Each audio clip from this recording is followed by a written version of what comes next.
दूसरी बात, एकादशी यदि आप रखते हैं और एकादशी के दिन कोई धाम का प्रसाद लेकर के आपके घर आ जाता है, तो प्रसाद के प्रति यह भावना मत रखो आज तो एकादशी हम कल पाएंगे, नहीं। आपकी एकादशी प्रसाद से ऊंची नहीं है। अगर कोई प्रसाद लेकर के आया और प्रसाद में अन्न है, कोई धाम का प्रसाद लेकर के आया, आसपास के मंदिर का भी अगर आया है तो उसको भी प्रणाम कर लो, पर धाम का यदि प्रसाद आया है तो धाम के प्रसाद के साक्षात गोविंद आए हैं आपके घर, उनको आपको तुरंत स्वीकार करना चाहिए। अब लोग इसमें कहते हैं उसमें भी तो अन्न है। देखो, प्रसाद वस्तु नहीं है, प्रसाद अन्न नहीं है, प्रसाद प्रसाद है। दोष अन्न में होता है, प्रसाद में नहीं। अब लोग आगे इसमें अब और भी भावना कर सकते हैं, हम अपने घर के ठाकुर जी का भोग लगा देंगे तो वो भी तो प्रसाद बन गया, तो पा ही सकते हैं हम उसको। पर कहीं ना कहीं आप उसको अपनी ऊर्जा के लिए पा रहे हो ना, आप उसको पूर्ण रूपेण प्रसाद समझ करके तो नहीं पा रहे। आप घर में भी जो भोजन करते हैं वो ऊर्जा के लिए करते हैं, और ऊर्जा के लिए किया गया भोजन होगा, वो प्रसाद नहीं है। हाँ, आपने ठाकुर जी को निवेदित करके पाया है। घर के ठाकुर जी को प्रसाद, यदि वैसे तो एकादशी पर भी ठाकुर जी को तो अच्छे पकवान ही पवाने चाहिए, पर उसका भी आप तिनका ले सकते हो। ऊर्जा संचार के लिए, अपने देह के स्वास्थ्य के लिए और जो भी क्रियाओं के लिए जो आप पा रहे हो, उसमें आपको व्रत ही रखना चाहिए। एकादशी व्रत भगवत प्राप्ति का एक बहुत श्रेष्ठ साधन है, उसको करना चाहिए। तत्पश्चात अब आगे रास पंचाध्याय प्रारंभ हो रहा है। सब लोग बिल्कुल अब सावधानी से बैठो। श्रीमद् भागवत का प्राण धन श्री रास, जो अभी निकल करके गई शरद पूर्णिमा, वही प्रसंग है, पर हम ज्यादा विस्तार ना करके उसको भी सूक्ष्म में ही कहेंगे। भगवान पिता रात्रि शरदोत्फुल्ल मल्लिका विक्षरन्तुम मनश्चक्रे योगमायामुपाश्रिता।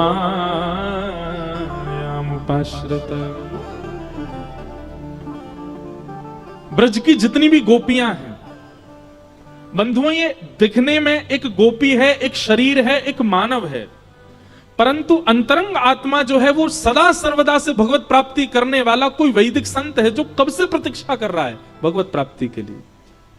सतयुग, त्रेता, द्वापर, 3 युग जिन्होंने भगवत प्राप्ति के लिए व्यतीत कर दिए तप में, ठाकुर जी ने कृपा करके द्वापर में उनको गोपी बना करके प्रकट किया, ताकि उनको ठाकुर जी वह सुख दे सकें जो 3 युगों में उन्होंने तप करके नहीं भोगा है।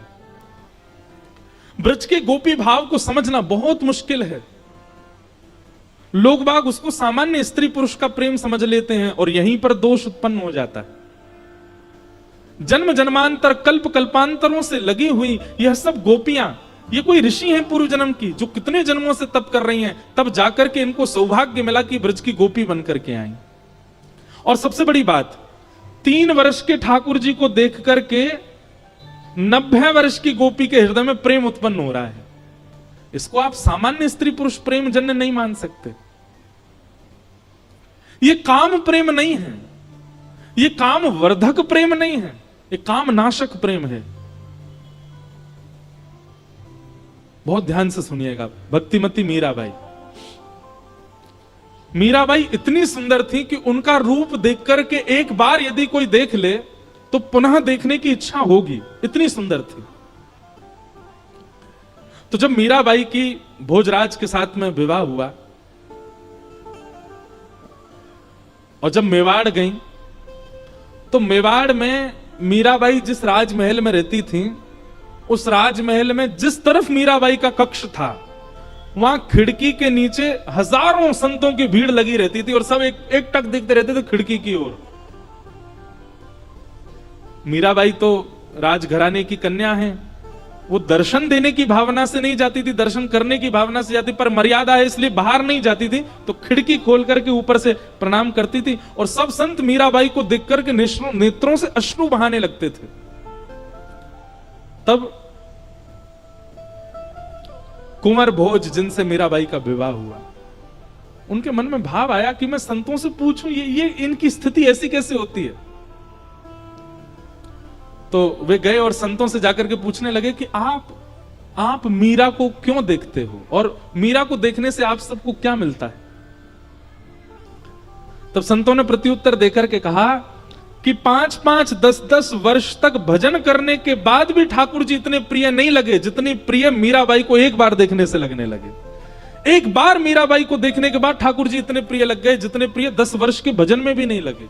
इसलिए हम मीराबाई को देखते हैं। तो मीराबाई का स्वरूप सुंदर था, पर उनकी सुंदरता काम प्रकट नहीं करती थी, बल्कि दोष नाश करके भगवत प्रीति प्रकट करती थी। ऐसी सुंदर थी। और वास्तविक में सुंदरता वही है। एक बात हमें बताइए, किसी वस्तु विशेष को देख करके आपके मन में पाप प्रकट हो, वह वस्तु कितनी भी अच्छी हो, वह शुद्ध नहीं है। जिस वस्तु, व्यक्ति या फिर स्थान को देख करके आपके चित्त में पुण्य प्रकट हो, ठाकुर जी प्रकट हो, वो सुंदर है, वो श्रेष्ठ है। वो सौंदर्य कैसा, वो रूप कैसा, वो यौवन कैसा, जिससे काम प्रकट हो। रूप तो वो जानो, सौंदर्य तो वो जानो, आकृति तो वो जानो जिसे देखने से वो ना दिखे ठाकुर जी दिखे, वो ना दिख करके ठाकुर जी के प्रति प्रेम बढ़े।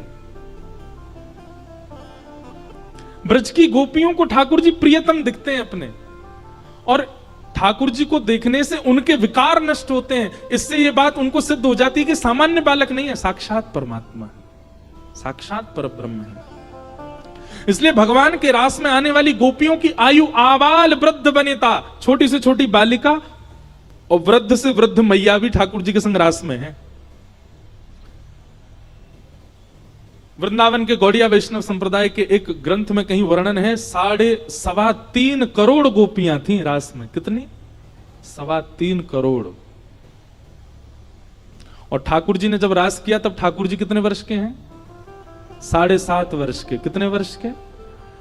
अभी 7.5 वर्ष का कोई बालक यहां बैठा हो, उसको एक बार देखो और इमेजिन करो ठाकुर जी इतने बड़े थे जब रास किया था। 7.5 वर्ष का बालक अपना पेंट नहीं संभाल पाता, ऐसे पकड़े घूमता रहता है। उसको इतना सहूर नहीं होता कि मुझे भोजन करके हाथ धोने, मां बताती है जा हाथ धो किया। इतनी छोटी अवस्था है ठाकुर जी की जब रास विहार कर रहे हैं। और गोपियां, बोले कई गोपियां तो यशोदा मैया की भी जेठानी की उम्र की हैं, यशोदा मैया से भी बड़ी हैं, जो ठाकुर जी के संग रास में आई हैं। काम लीला नहीं है रास, ये काम विजय लीला है और काम नाशक लीला है। इसको समझने के लिए ब्रज की उपासना करनी पड़ेगी, रस की उपासना करनी पड़ेगी, रज की उपासना करनी पड़ेगी, तब जाकर के रास का दर्शन हो सकता है।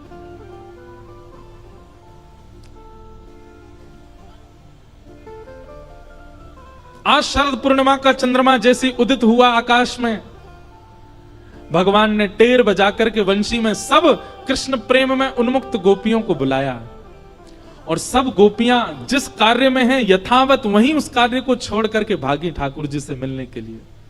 कोई श्रृंगार कर रही है, कोई पति को भोजन करा रही है, कोई बालक को दूध पिला रही है, कोई वस्त्र धारण कर रही है, कोई स्नान करके आई है, कोई केस सवार रही है।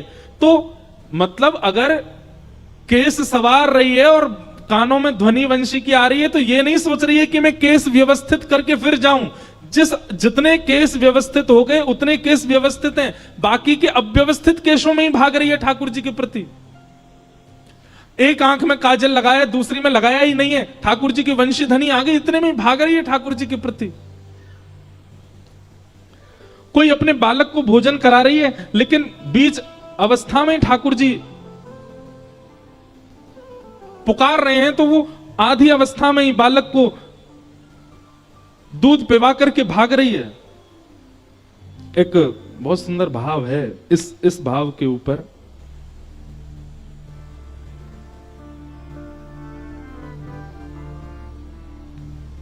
बहुत सुंदर भाव है।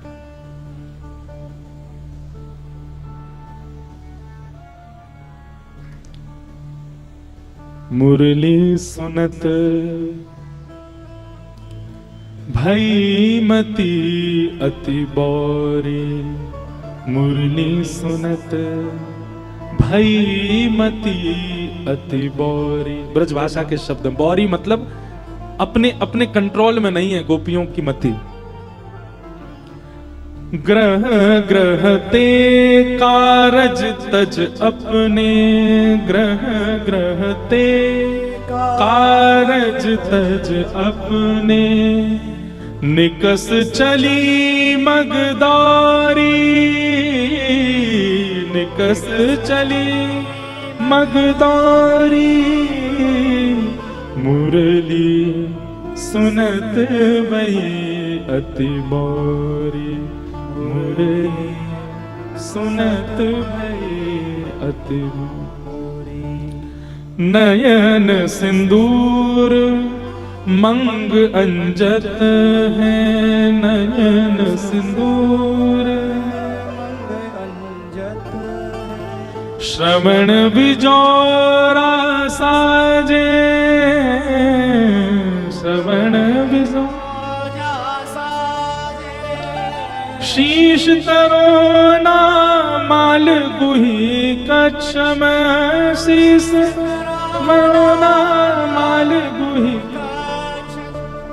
झुमक नाक विराजे, झुमक नाक। गोपियों की स्थिति बताई है। कोई एक कान में कुंडल पहन करके दौड़ी है, किसी ने केवल एक आंख में काजल लगाया है, कोई सिंदूर सिर पर लगाने की जगह अन्यत्र कहीं लगा करके दौड़ पड़ी है। ऐसी अव्यवस्थित होकर के गोपियां सब वंशी धुन सुनकर के दौड़ रही हैं। इसका अभिप्राय क्या है? ठाकुर जी जा दिन चित्त में आ गए ना, उस दिन संभलना भूल जाओगे आप। जब तक संभलना आ गया, जब तक संभलने की स्थिति में हो, जब तक सजने की स्थिति में हो, संवरने की स्थिति में हो, समझो भी संसार के ही हो, ठाकुर जी जादना चित्त में आ गए, सब भूल जाओगे। कैसे बन के रहना चाहिए, कैसे सज के रहना चाहिए, कैसे संभल के रहना चाहिए, ये स्थितियां सब ठाकुर जी दूर कर देंगे।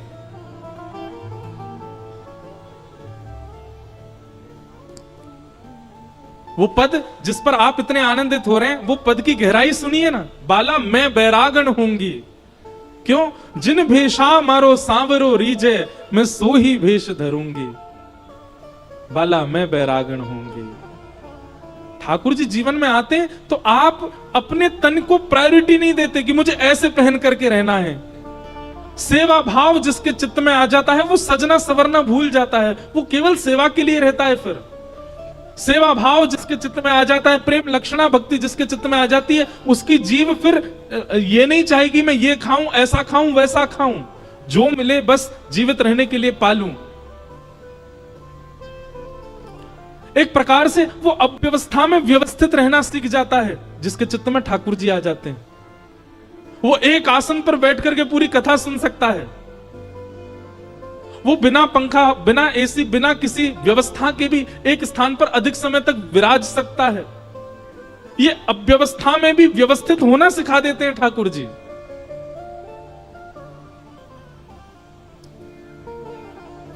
गोपियां सब दौड़ी और अव्यवस्थित स्थिति में जा रही हैं। ठाकुर जी जैसे ही नेत्र खोल करके देखते हैं तो सब गोपियां सामने खड़ी हैं। भगवान ने सब गोपियों के आने का कारण पूछा।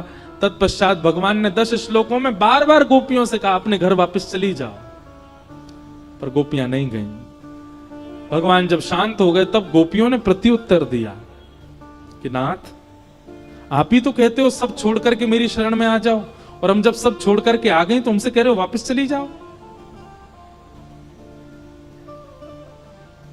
हमें व्यभिचारिणी मत समझिएगा नाथ।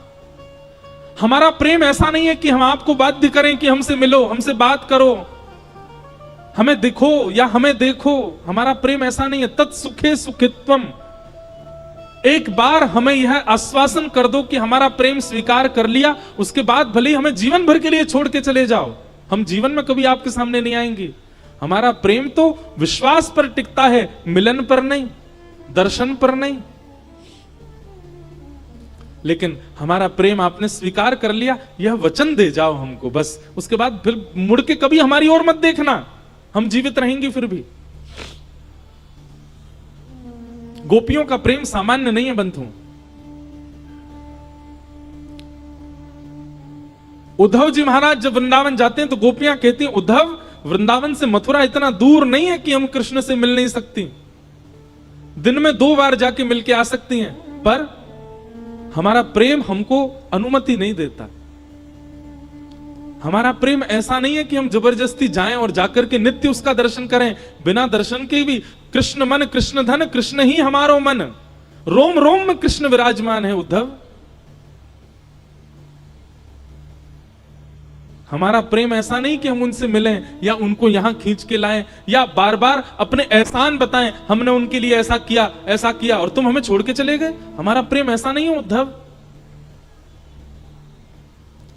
हमारा प्रेम तो विश्वास पर टिका है। जीवन भर कृष्ण लौट करके नहीं आए तो भी हम उनसे ही रहेंगे, उनसे प्रेम करेंगे, उन्हीं की रहेंगी। नारद भक्ति सूत्र में नारद जी कहते हैं, प्रेम कैसा? बोले ब्रज की गोपियों जैसा, यथा ब्रज गोपिका नाम।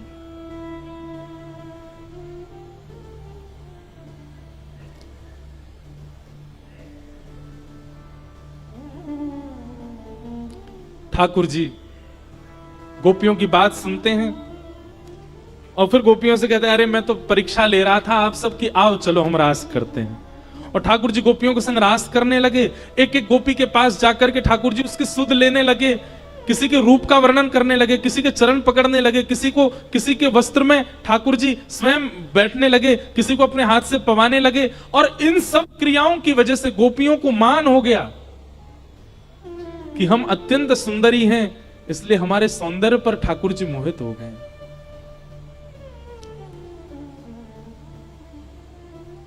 बंधुओं,